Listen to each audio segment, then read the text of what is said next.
तो देखो plus two result केबे बाहर से नहीं प्लस टू पिला मध्य बहुत सारा द्वंद्व खेलुची एवं प्लस थ्री आडमिशन आज शेष तारीख तेणु प्लस टू रिजल्ट केबे बाहर केबे तार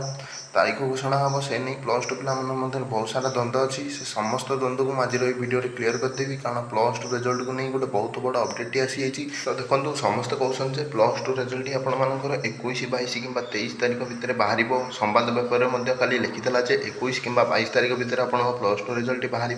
जदि से हुए तेरे आज ही आपंकर प्लस टू रिजल्ट तारीख घोषणा हम एक प्रेस मिट जरिया जदि आपंकर आज प्लस टू रिजल्ट तारीख आज प्रेस मिट जरिया घोषणा होना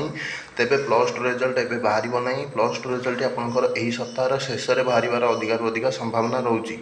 कारण रिजल्ट सब सप्ताह प्रथम कि सप्ताह शेष ही बाहर थाए। तो देखो आज संवाद पेपर भी लिखाई जे उच्च माध्यमिक शिक्षा परिषद द्वारा परिचालित उच्च माध्यमिक विद्यालय द्वादश श्रेणी परीक्षा फल एपर्यंत प्रकाश पाई एवं प्लस थ्री आवेदन आज शेष तारीख एवं प्लस टू परीक्षा फल केवे प्रकाश पाइब एने खबर क्या पाखे भी ना तेणु जो मैंने सब प्लस थ्री पढ़ा चाहते आज आप्लायर लास्ट डेट तेणु आज जमी भी जाकि आप्लाय कर दिंतु प्लस थ्री एवं जो मैंने फर्म में किसी चेंज करने चाहते से भी जाकि चेंज कर दिंतु प्लस टू रिजल्ट जदि आज आपंकर डेट प्रकाश न हुए तेज प्लस टू रिजल्ट आपंकर